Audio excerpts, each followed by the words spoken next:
1차 전도 여행을 마치고 수리아 안디옥 교회로 돌아왔습니다. 26절에 보면은 사도행전을 기록한 누가에 의해서 이 안디옥 교회로 돌아온 일에 대해서 결과적인 평가를 내리고 있습니다. 이곳은 두 사도의 이룬 그 일을 위하여 전에 하나님의 은혜에 부탁하던 곳이라. 이 누가의 평가를 우리가 두 가지 측면에서 볼 수가 있는데, 첫째는 안디옥 교회가 두 사도를 파송할 때 하나님께 부탁한 그 일이 이제 다시 돌아온 시점에서 보니까 다 성취가 됐더라. 이제 그렇게 말씀을 하고 있습니다. 전에 하나님의 은혜에 부탁하던 그것이 이제 두 사도에 의해서 이제는 이루어졌습니다. 그래서 이게 그 이룬 일, 이제 현재 완료형으로 되어 있는데요. 그 일이 이제는 다 성취가 됐다. 그래서 이것을 다시 살펴보면은 안디옥 교회가 최초의 이방 교회로 세워지고 또 다른 교회가 감히 생각지 못하는 선교적 비전을 갖게 됐습니다. 그리고 그 비전을 가지고 선교사를 파송을 했고 좋은 결과를 얻게 되었습니다. 마땅히 안디옥 교회가 칭찬받을 수 있습니다. 그러나 이와 같이 이방의 교회를, 안디옥 교회를 설립하시고 선교의 비전을 세우시고 또 그것을 사람을 통해서 성취하게 하신 분은 하나님이십니다. 실질적인 선교의 주역은 하나님이시라는 점이 강조되고 있습니다.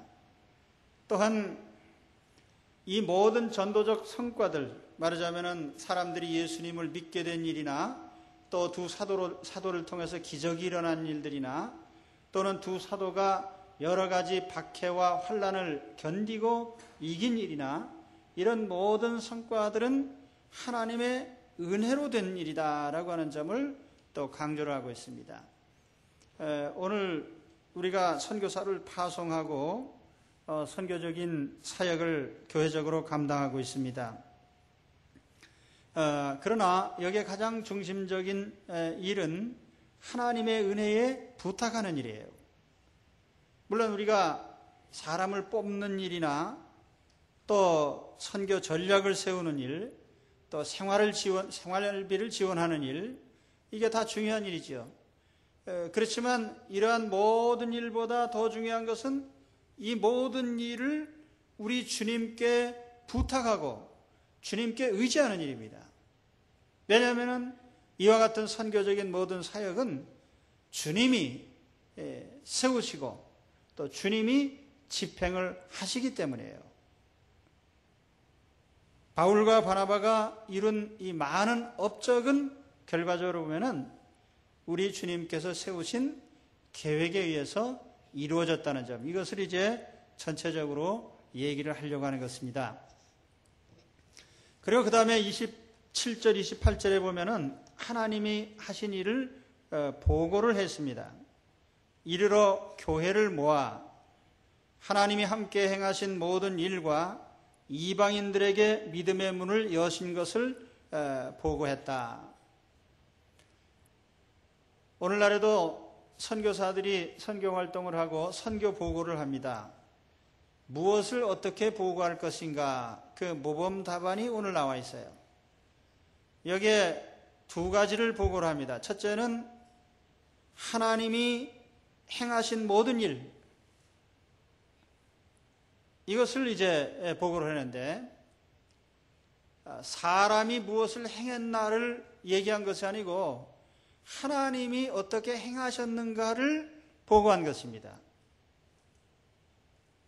우리가 주의 일을 하면서 어떤 결과물이 나타나면은 대개는 사람에게 공로를 돌리는 경향이 있어요.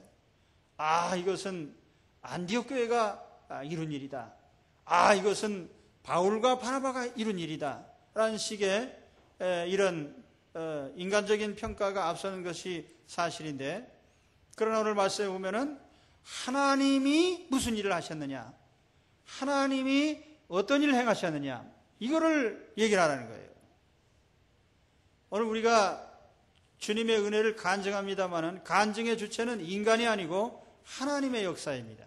그래서 영광은 하나님이 받으시고 주님이 영광을 받으셔야 됩니다. 아마 사도행전 13장 이후에 일어난 여러 가지 일들을 보고를 했을 겁니다. 구브로 섬에서 서기옷 바울 총독을 전도한 일, 또 마술사 시몬을 제압한 일, 그리고 비시디 안디옥에 가서 안식일에 회당에 들어가서 설교를 했더니 다음 안식일에는 온 시민이 다 모여서 복음을 듣게 되고 많은 사람이 구원받게 된 일, 또 그런가 하면은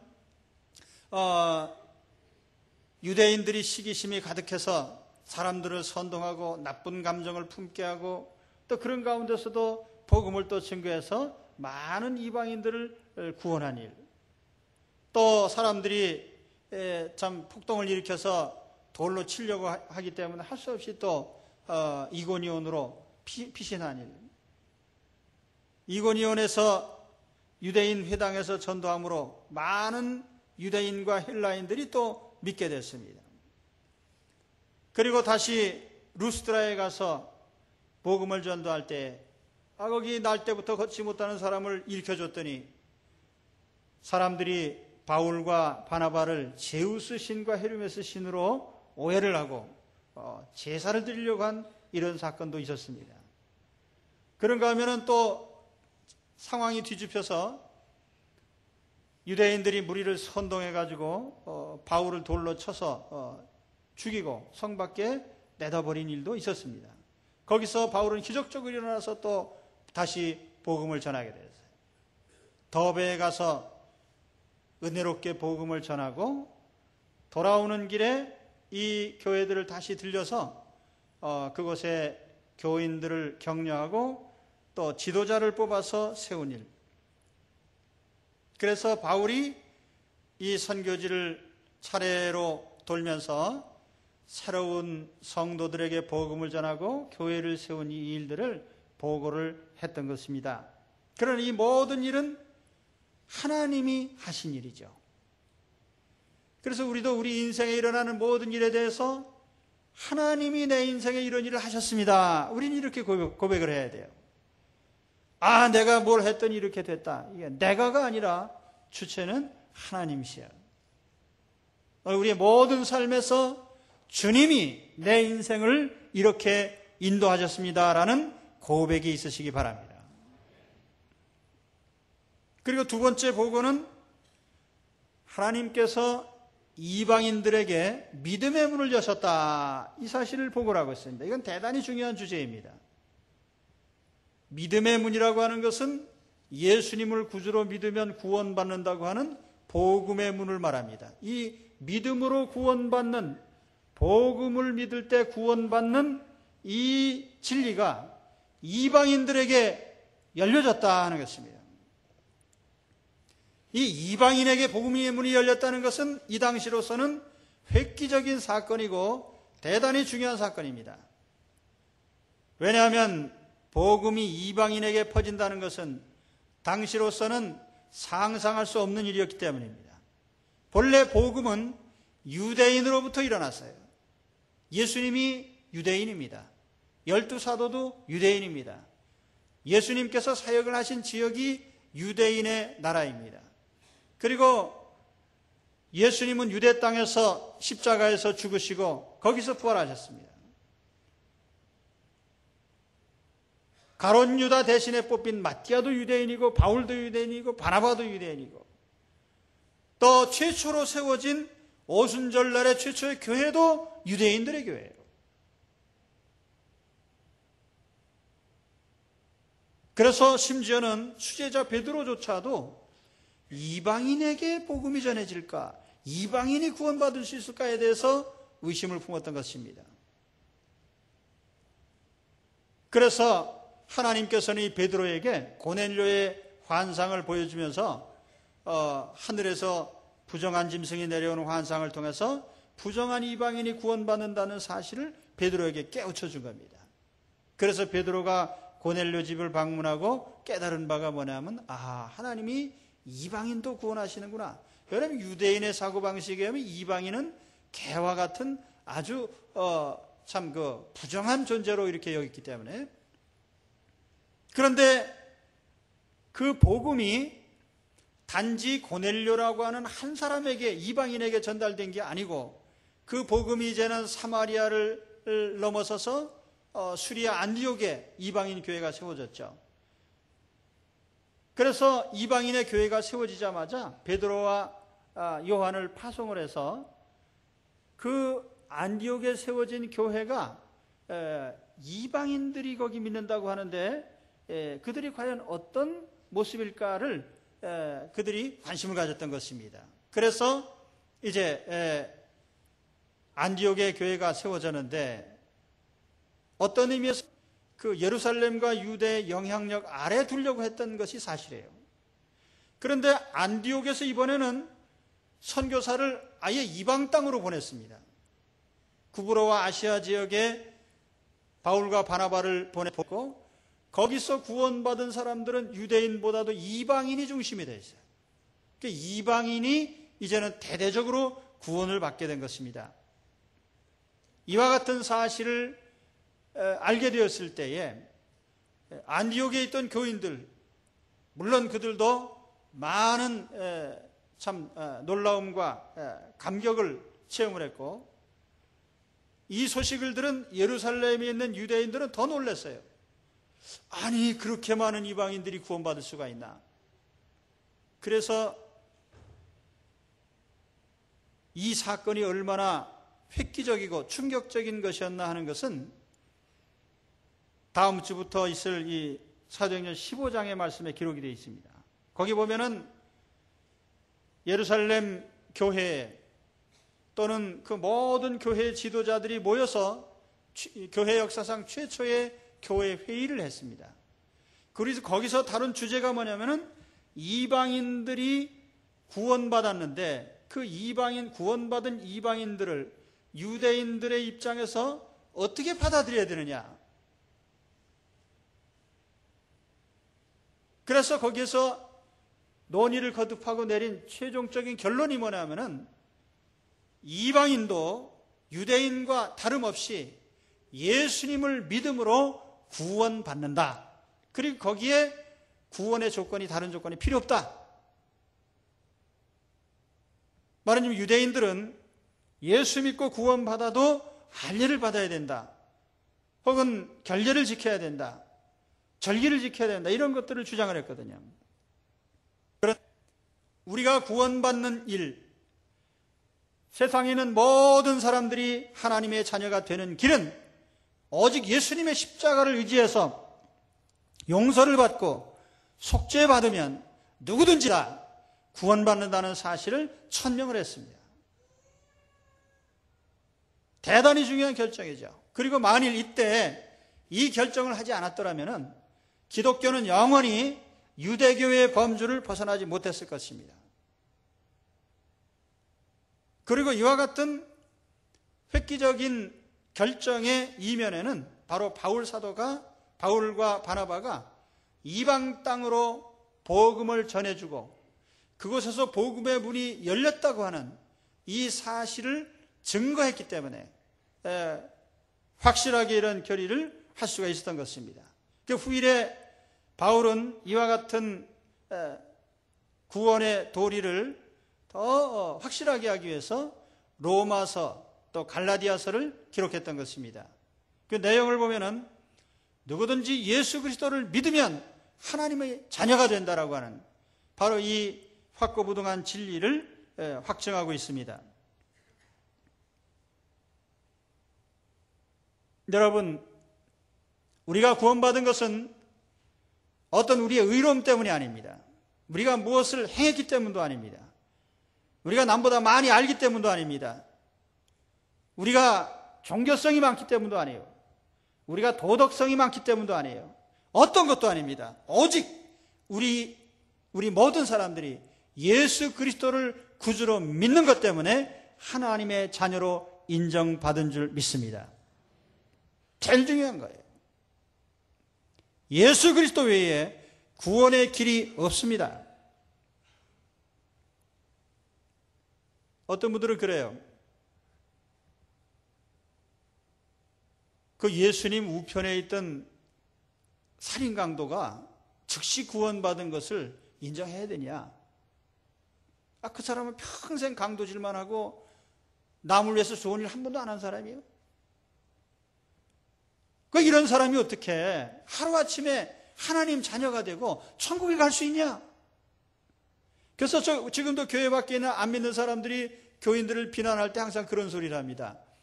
저 기독교인들은 죄를 많이 짓고도 예수님만 믿으면 천국 간다고 하더라.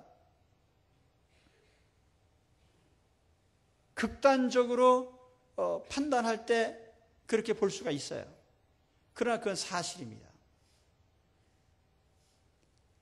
이 세상에는 어떤 사람도요, 자기 공로로 하나님 자녀가 될 수는 없어요.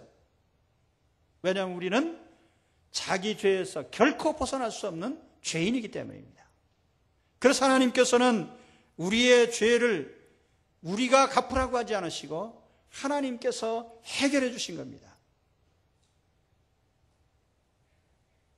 우리가 예수님이 누군지 알지도 못하고 하나님이 누군지 알지도 못할 때에 하나님께서는 자기 아들을 이 땅에 보내셔서 우리 모든 죄인들을 대신하여 십자가에 죽게 하셨습니다.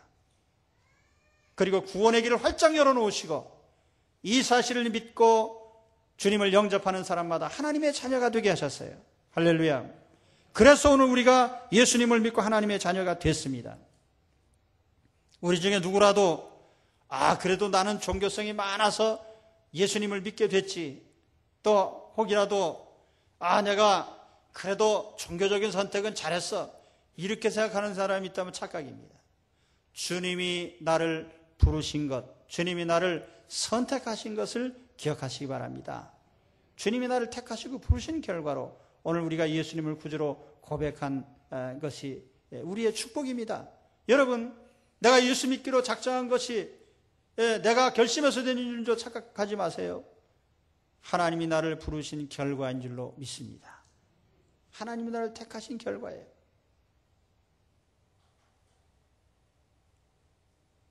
최근에 강호순이 공판을 받은 기록이 있는데 그게 이제 보도가 됐습니다. 보니까 이 강호순이가 재판장 앞에서 그래 뭐 좀 어떻게 깨달은 바가 있냐 그랬더니 어떤 분이 성경을 전달을 해줘서 처음부터 끝까지 다 읽었는데 내가 죄인인 것이 확실하다, 그렇게 얘기를 했다고 그래요. 그런데 이제 그 기사에 대해서 네티즌이 리플을 달았는데 예수 믿는 사람들은 저 강호순이도 예수만 믿으면 천당 간다고 하는데 그게 말이 되는 얘기냐? 말이 되는 얘기죠. 세상에서는 말이 안 되는데 하나님께는 말이 됩니다. 왜냐하면 그런 사람도 예수 그리스도만 믿으면 하나님의 자녀가 됩니다.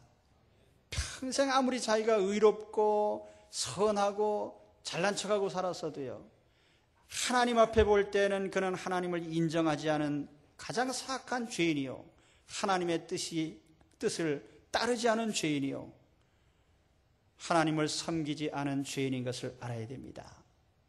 하나님 앞에 볼 때에는 우리가 겉으로 드러난 일부 행동의 죄악보다도 심령적으로 하나님 앞에 교만한 그 죄악이야말로 가장 큰 죄악인 것입니다. 우리는 하나님 앞에 볼 때 누구나 다 똑같습니다. 다 예수 그리스도를 믿으면 구원받지만 예수 그리스도를 믿지 않을 때에는 그는 구원받을 수가 없습니다. 우리는 영적으로 이미 다 죽은 사람들이기 때문이에요.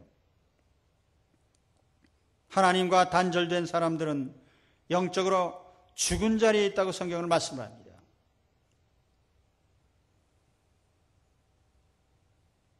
참 감사한 것은 그렇기 때문에 하나님께서 어떤 사람도 제한 없이 복음의 문을 열어두고 계신 겁니다.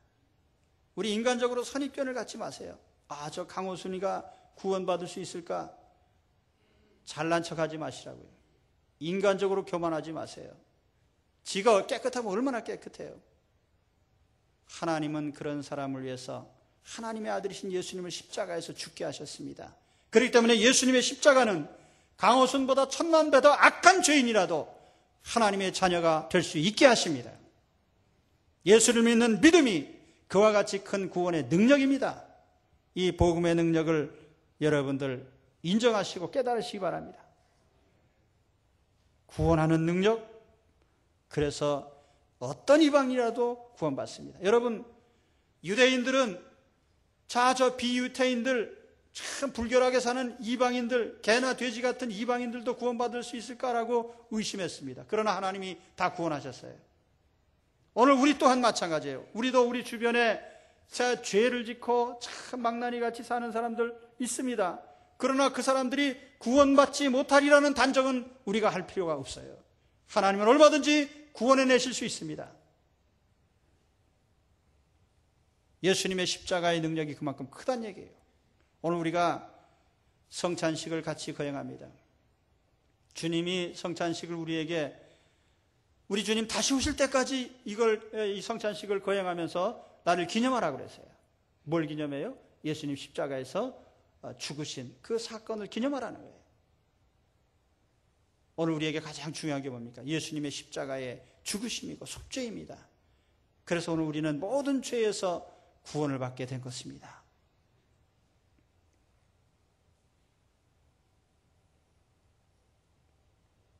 바울과 바나바가 선교 보고를 하면서 행한 보고 중에 가장 중요한 보고는 아마 모든 이방인에게 구원의 문이 열렸습니다.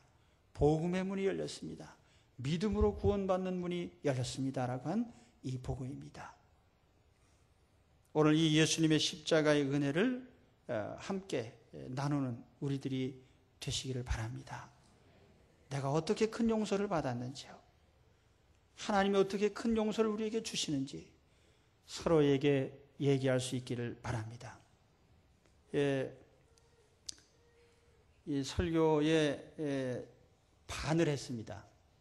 근데 반이 남아있는데 반은 다음 시간에 하겠습니다.